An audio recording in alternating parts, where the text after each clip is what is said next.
Olá pessoas, bom dia, boa tarde, boa noite, tudo bem com vocês? Espero que sim. Vamos nós para mais um rolezinho, ó, História do Brasil. Estamos na Primeira República, aula 35, e hoje nós vamos falar sobre os primeiros abalos da ordem oligárquica, beleza? Esse período aí de 1889 até 1930, a gente está chamando aí de Primeira República, e hoje nós vamos dar mais aí, andar um pouco na nossa programação e entender melhor esse período. Só retomando aqui rapidamente, tá?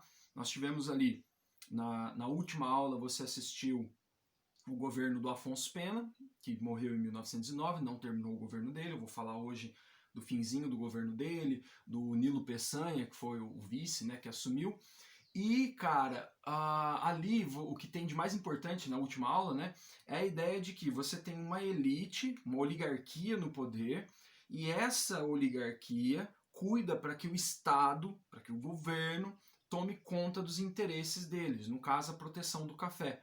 E aí você viu na última aula que os caras vão pegar dinheiro da União para poder salvar o setor cafeicultor, né? E aí a gente tem uma socialização das perdas nesse sentido. O Rodrigues Alves, que era o presidente anterior, não topou muito esse negócio, os caras fizeram um acordo ali em Taubaté, Rio de Janeiro, São Paulo e Minas Gerais participando, e assim que o Afonso Pena foi eleito, dentro do mecanismo política café com leite e tal, aí ele vai instituir isso como uma política, como uma prática federal, ou seja, o governo federal está protegendo o café. É daí que a gente está vindo, beleza?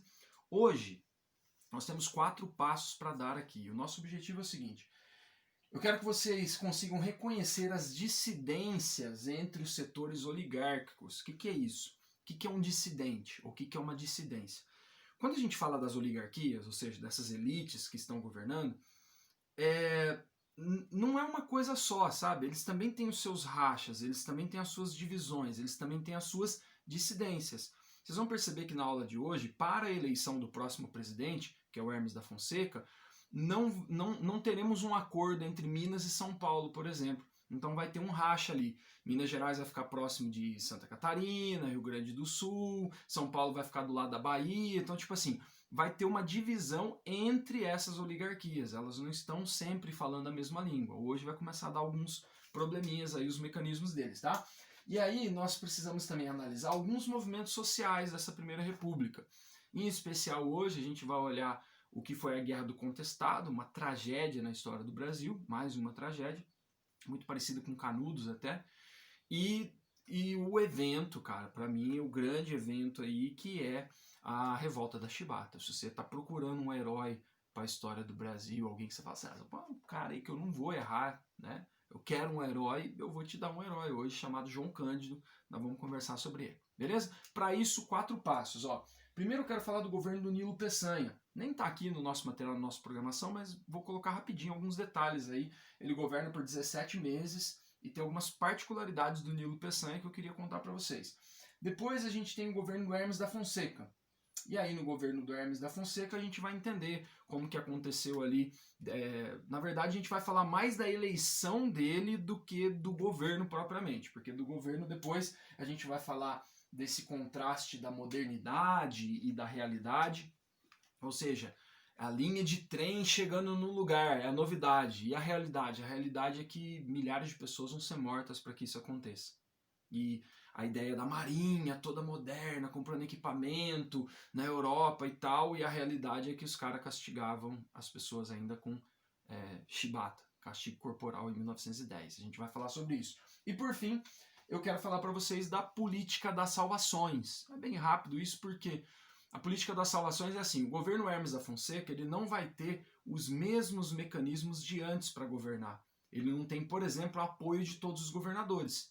Aí é muito simples, o estado que ele não tem apoio, ele vai lá e intervém, usando até a própria força. A gente vai ver isso depois, tá bom?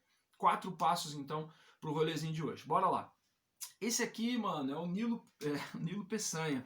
O Nilo Peçanha, ele governa por 17 meses, né, depois da morte do Afonso Pena, entre 1909 e 1910, então ele vai terminar o mandato e é justamente ali no governo dele que vai acontecer as próximas eleições, bem tumultuadas, como vocês vão ver na sequência. Ele é do Rio de Janeiro, da região de Campos, ali no Rio de Janeiro.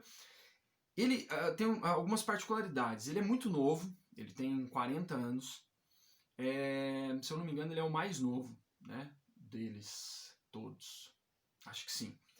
E, cara, ele é o mais pobre de todos os presidentes que a gente teve, pelo menos na Primeira República, né?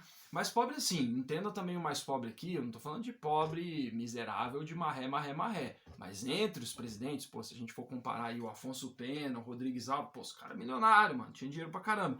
Esse aqui é o mais de boa, ele conseguiu um casamento bom ali na vida, teve um tumulto ali na vida pessoal por conta desse casamento, tudo, mas assim, ele era dos presidentes o mais simples, vamos dizer assim. Um cara bastante articulado, legal, dá uma olhada com calma na biografia dele. Um cara divertido, tipo aquele famoso boa praça, sabe?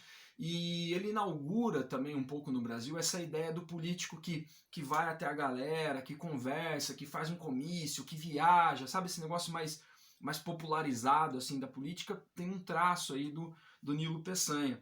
E ele foi um cara importante porque ele participou algumas coisas importantes que ele fez. Ele participou ali do projeto Rondon. Lembra aquela ideia de conectar o Brasil, Marechal Cândido Rondon e tal? Isso, tipo assim, começou no Afonso Pena, mas foi para valer durante a gestão do Nilo Peçanha, né? Então o Serviço de Proteção ao Índio, por exemplo, em 1910, é criado ali debaixo da asinha dele, tá? Ele cria o Ministério da Agricultura, que não tinha e existe aí até hoje, né? Ele tem um projeto de escolas profissionalizantes, né, que acontece durante a gestão dele, que é interessante também. Mas duas coisas que eu acho fundamental falar sobre ele. Primeiro, ele era um cara apaixonado por cachorros, como eu. Várias fotos dele com cachorro. E é o seguinte, cara. Esse é o Barack Obama brasileiro. É o primeiro presidente e o único presidente negro na história do Brasil. Presidente negro. Na época se falava mulato, né? Hoje em dia a gente tem uma série de debates aí sobre os termos, né? Do mula, e se é correto ou não usar o mulato. É preciso lembrar que o mulato ele pode ser entendido por dois sentidos, assim, né? O mula pode ser também de origem árabe, que quer dizer mistura, tipo assim, quando um muçulmano casa com alguém que não é, então você tem uma mistura, então significa misturar, mula, com H no final, e o mula do animal mesmo, daquela mistura e tal, aí um termo pejorativo. Na verdade, gente, todos esses termos aí, negro, preto, mula, mulato, essas coisas, cara, é muito importante pensar sobre isso, mas mais importante é o contexto em que as palavras são usadas, entendeu? Então é igual o debate sobre usar negro ou usar preto como termo, qual que é o correto? Cara, nem o movimento negro no Brasil, ó, nem o movimento negro tem um consenso sobre isso. Então vai depender muito de como que você está colocando isso dentro da sua fala, beleza? Porque não adianta nada você usar o termo correto e a fala errada, não adianta nada a fala errada com o termo correto, beleza? Esse foi o Nilo Peçanha, então. Segundo ponto aqui da nossa conversa, do nosso rolê. Eu falo que o Nilo Peçanha era negro, né? Na classificação do IBGE. Ele estaria ali de pardo para a época o que eles diziam como mulato, tá? Então, dentro da nossa classificação hoje, negro. Olha um pouquinho mais sobre a história dele aí. Aí temos lá o governo Hermes da Fonseca. Para começar, o Hermes da Fonseca ele é um militar. Ele vai governar o Brasil de 1910 a 1914. O governo dele é bastante tumultuado, você pode anotar isso aí, que o governo dele é turbulento, tumultuado. E o problema do governo dele já começa na eleição. Porque, assim, dentro da política café com leite, todos aqueles mecanismos, a sucessão era uma coisa muito marcada, muito importante.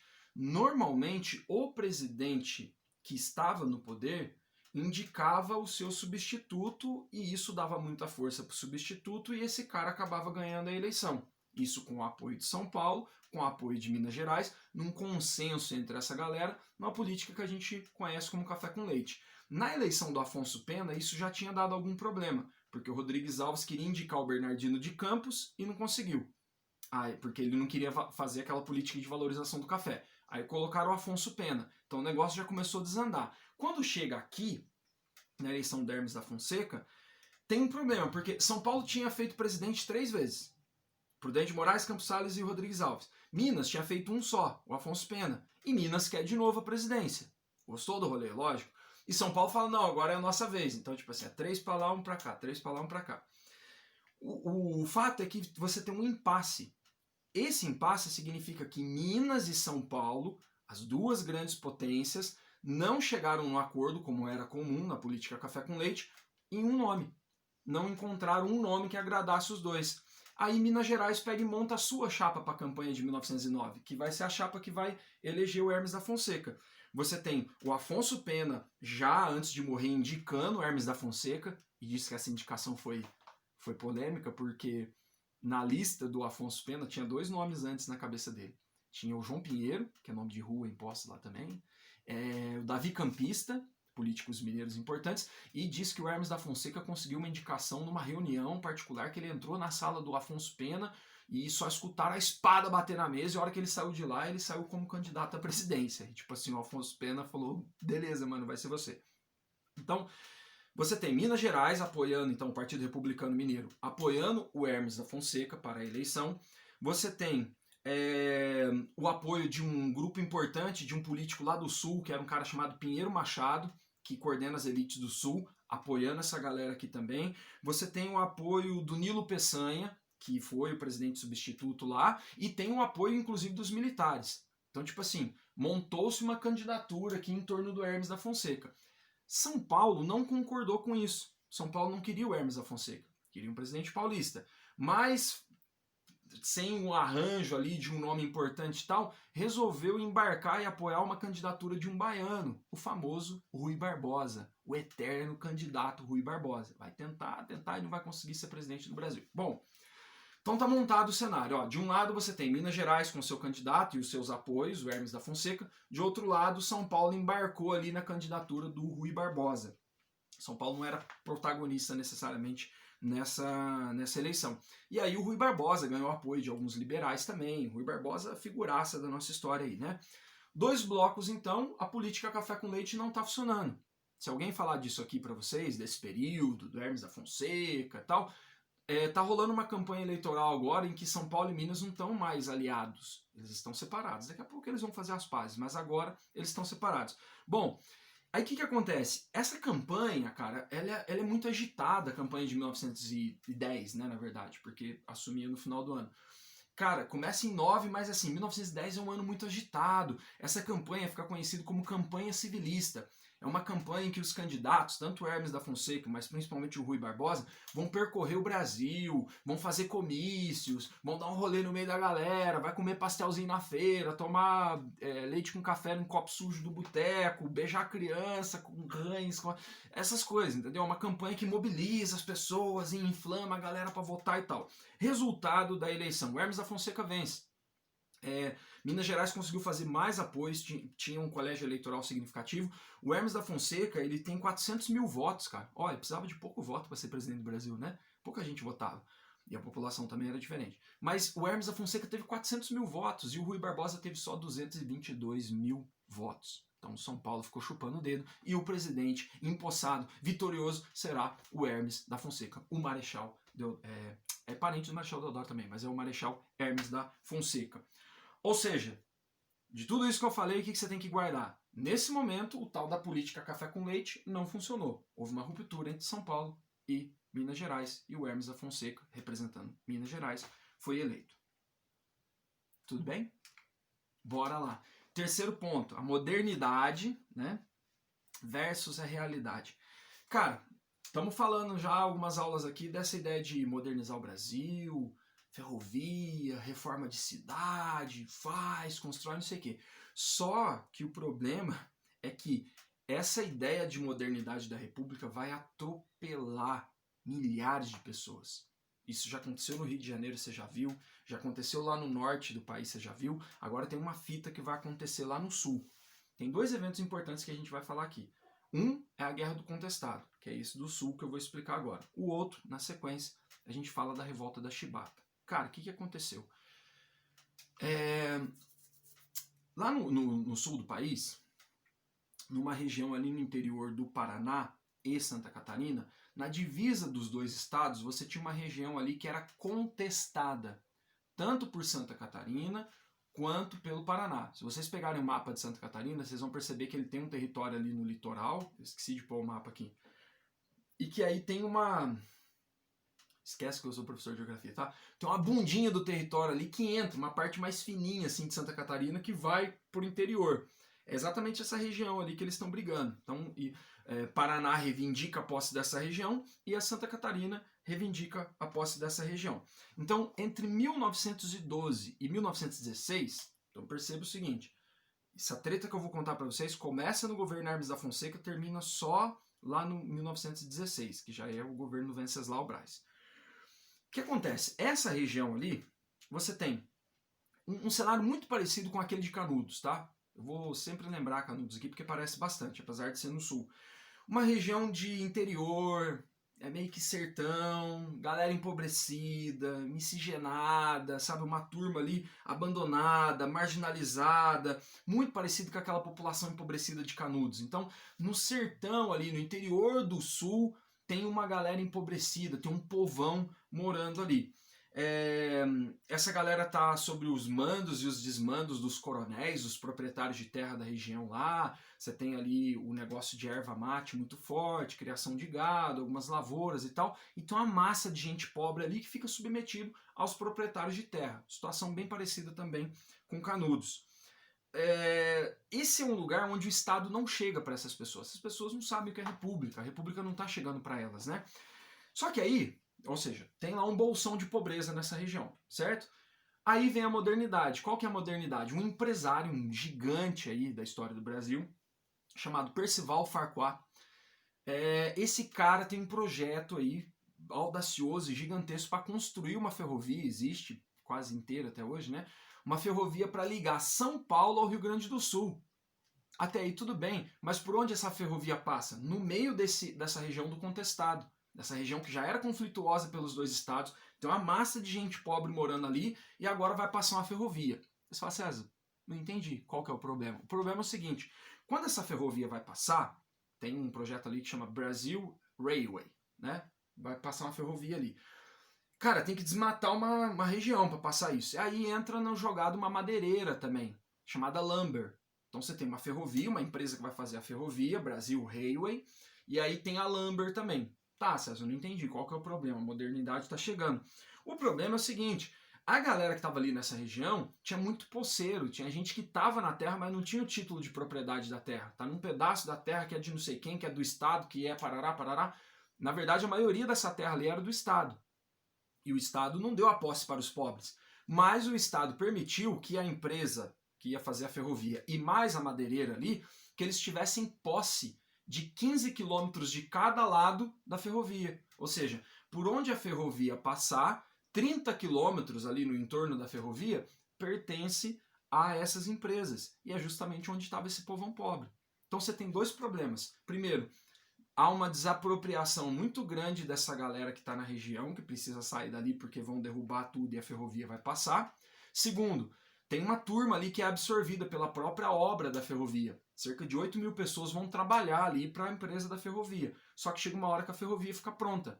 Quando a ferrovia fica pronta, você tem o estopim do negócio. Você tem uma região entre Santa Catarina e Paraná que tem um bolsão de gente pobre, milhares de pessoas pobres, que foram desalojadas pela passagem da ferrovia, conseguiram um emprego temporário, mas agora estão desempregadas. Então você tem uma galera desempregada, empobrecida, esquecida, marginalizada e sem terra.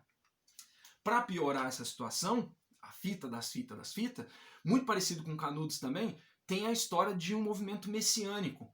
Aparece lá um líder religioso chamado José Maria, e esse José Maria tem contato com além, e ele contou para a galera que esse povo era um povo escolhido e que esse território era deles e que eles tinham que formar uma comunidade ali. Ó que loucura.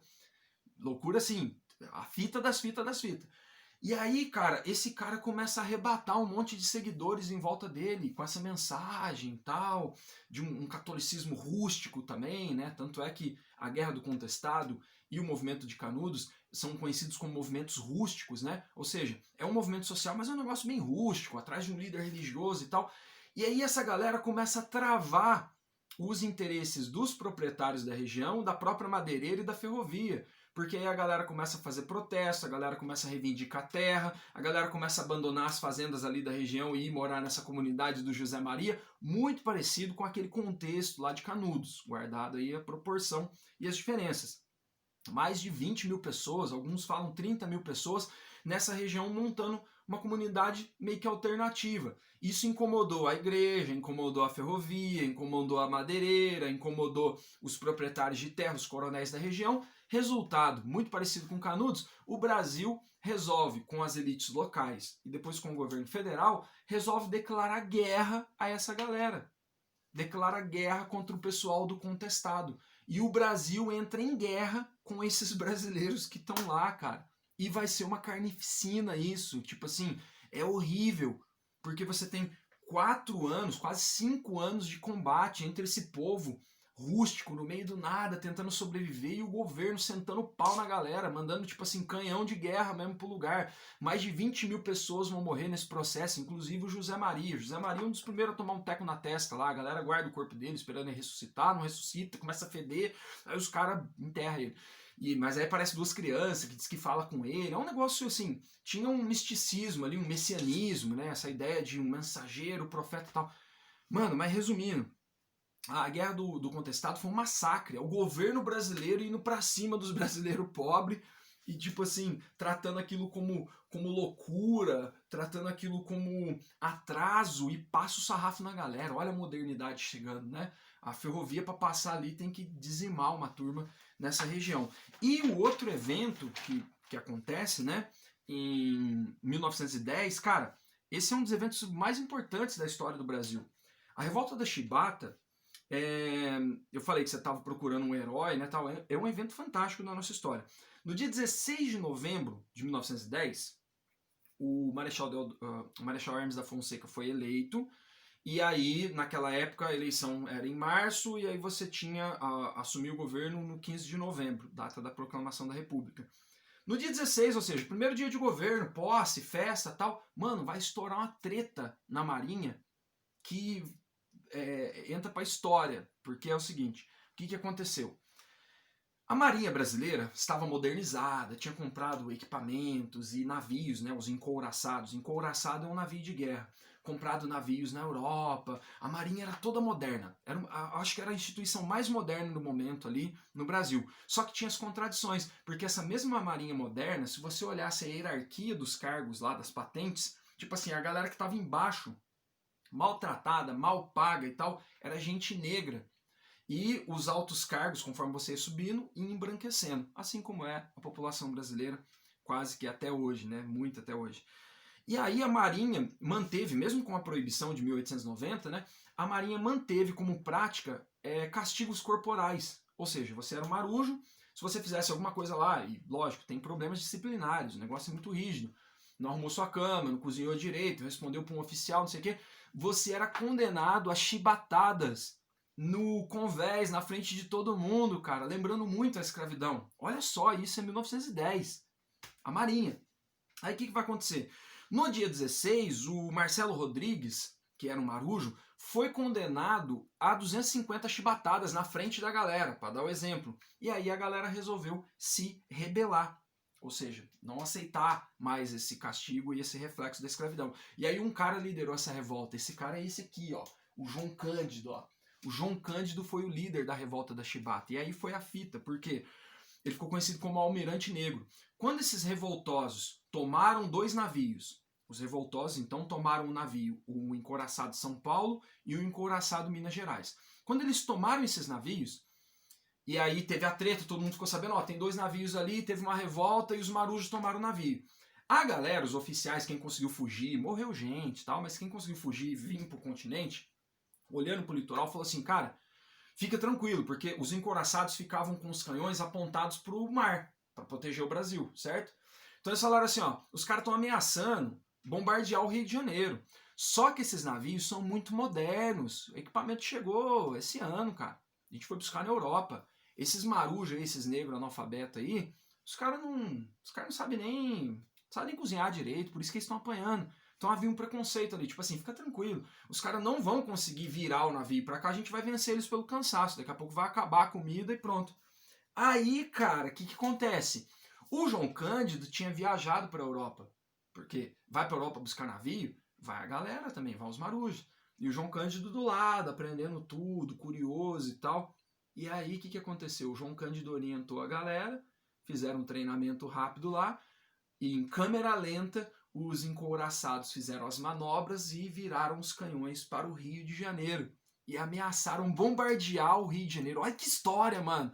Os marujos, cansados de apanhar, tomaram os navios e ameaçaram bombardear a capital do país, cara, o Rio de Janeiro. E o Hermes da Fonseca acabando de chegar no governo. Primeiro dia, ó que fita, que festa, né? Aí o que acontece? Para resumir a história, uma série de exigências são feitas. Essas exigências é melhoria nos soldos, no salário, comida. Os caras reclamavam que comia comida estragada, enquanto tinha que dar comida melhor para o superior. Fim dos castigos corporais. Por que essa é uma história bonita? Porque os caras estão brigando, estão ameaçando bombardear o Rio de Janeiro. E tá certo, porque os caras estão brigando para parar de apanhar, para parar de tomar chibatada, cara. Se esse cara não é o herói, eu não sei mais quem é, tá? É o Thor Batista que é herói, né? Aí, mano, o que aconteceu? E queria anistia também, porque eles tinham medo que a hora que acabasse o processo todo mundo fosse preso e fosse morto, o que acabou acontecendo. Mas aí o Hermes da Fonseca teve que negociar com os caras, eles não queriam negociar, mas a hora que viu virar os canhões pro Rio, na boa, bombardearam o Rio, chegaram a atirar no Rio. E aí os caras falaram, vamos ter que negociar. Aí negociaram as exigências dos caras, né? E aí, para resumir e terminar a história, acabou, ninguém foi preso ali, o governo prometeu anistia, o Hermes cumpriu, só que no dia 10 de dezembro teve uma outra revolta dos fuzileiros lá na Ilha das Cobras, da Marinha também. E aí o governo aproveitou aquele tumulto e saiu prendendo um monte de gente e aproveitou e prendeu quase 70 pessoas que estavam envolvidas na revolta da Chibata, entre elas o João Cândido. E aí foi triste, porque uma galera foi presa, outra galera morreu, uma galera foi fuzilada, uma galera foi condenada a ir pro norte, né? Foi deportada lá pro norte, pro Acre. Teve gente que morreu no porão de navio com a galera jogando uma pá de cal todo dia para matar os caras. E o João Cândido era muito conhecido, então não podia sumir com o João Cândido de qualquer jeito. Qual foi a solução? Prenderam ele e depois começou uma pressão ali para soltar ele. Começaram a colocar ele em hospício. Começaram a falar que ele era louco. E ele passou quase a vida dele inteira de hospício em hospício tentando provar que ele não era louco. E esse cara era um herói da história do Brasil. Olha que fita. Aqui tá ele mais velho, ele morreu em 1969 na favela no Rio de Janeiro, empobrecido e não reconhecido. Só depois dos anos 2000, 2003, com aquela lei que obriga a gente a ensinar, né, a participação afro-brasileira na história do Brasil, é que o João Cândido volta aí para a história e as pesquisas começam a aparecer de novo. Essa estátua dele que tem no Rio de Janeiro, por exemplo, é de 2008, cara. Nós estamos tentando pensar a história do Brasil, é agora, né? Mas esse é um evento muito louco, um evento muito simbólico, porque mesmo pós-escravidão é uma luta contra a escravidão. Isso é muito louco, cara. Tipo, a Marinha batendo, punindo as pessoas com chibatada nas costas. Que mundo é esse? Que doideira é essa, cara? E o João Cândido, junto com os seus companheiros ali, promoveram, aqui a gente conta resumidamente, né? Mas promoveram uma das histórias mais fantásticas que eu acho da história do Brasil, que foi a revolta da Chibata, ali em novembro de 1910. Então, ao João Cândido aí, todo o nosso respeito, né? E engraçado, né? Os militares precisavam contar mais essa história, né? Valorizar mais a imagem do João Cândido. O João Cândido não é muito valorizado dentro das Forças Armadas. Deveria ser. Opa, escutei um barulho aqui. Era a Gisele lá fora. Beleza? E para finalizar, o último ponto aqui, mais simples, né? Cadê, mano? Vamos aqui na mão mesmo. Cara, é o seguinte. Política das salvações. Lembra, vou começar lembrando um negócio que fica mais fácil a gente entender. Lembra que eu falei que lá no Campos Sales tinha um processo de apoios? Tipo assim, política café com leite no nível federal, no nível estadual tinha um negócio que existia que chamava política dos governadores. O presidente da república trocava apoio com os governadores, em troca de os governadores elegerem deputados e senadores que fossem favoráveis ao presidente. E aí você tinha um toma lá da cá, um ajuda o outro. E no nível municipal você tinha o coronelismo. Lembra que eu falei do clientelismo? Uma grande rede de favores. O que está acontecendo agora é que esse mecanismo ele não está funcionando. Então, tipo assim, o café com leite não está rolando e a política dos governadores também não está rolando. De repente você elege um presidente que é o Hermes da Fonseca, que não foi eleito com o consenso das elites no país inteiro, e agora ele vai começar a sofrer oposição de alguns estados. Ele sofre oposição em São Paulo, ele sofre oposição na Bahia, ele sofre oposição em Pernambuco, ele sofre oposição no Ceará, lugares que não tinham apoiado a candidatura dele, não rolou aquele mecanismo, aquele acordo.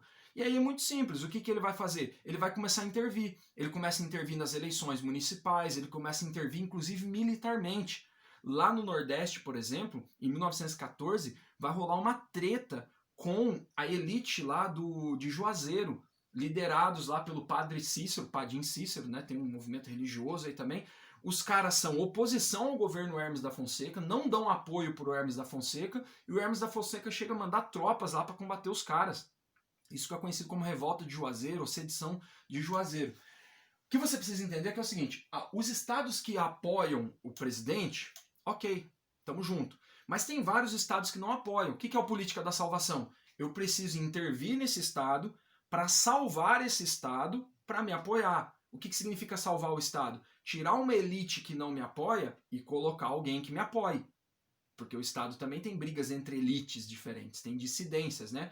Então, tipo assim, lá no Ceará o Padim Cícero não apoia o Hermes da Fonseca. Pô, então vamos intervir na eleição, militarmente, do jeito que for, pra gente tirar o Padim Cícero do rolê e colocar alguém que apoia a gente lá. Lá não foi tão fácil porque os caras pegaram em arma e falaram pro governo que não ia ser bem assim. Essa política de salvações é um tumulto no Brasil porque tem o uso da força do governo federal. O governo federal, sem ter apoio de todos os estados, resolve intervir, inclusive com a força, para conseguir apoio dos estados, ou seja, ou apoia por bem ou apoia por mal, né? Logo isso vai cessar porque em 1914 a política café com leite volta a funcionar. Aí volta a funcionar café com leite, vou contar na próxima aula, volta a funcionar a política dos governadores e aí dá uma certa estabilidade aí para o próximo governo, que é o do Venceslau Braz. Beleza? Só uma dica, ó, procura a história dessa mulher aí. Essa mulher foi a nossa primeira dama, lá do Hermes da Fonseca, e a Nair de Tefé. Essa causou na história. Uma hora eu faço um vídeo sobre um aprofundamento sobre ela. A Nair de Tefé, bela, recatada e do bar. Pesquisa a história dela aí que vocês vão gostar. Feito, galera. Passamos aqui pelos 4 pontos prometidos e essa foi a aula 35 de História do Brasil, a aula que a gente falou da Revolta da Chibata, da Guerra do Contestado. Beleza? Muito obrigado pela atenção de todos. Bom dia, boa tarde, boa noite.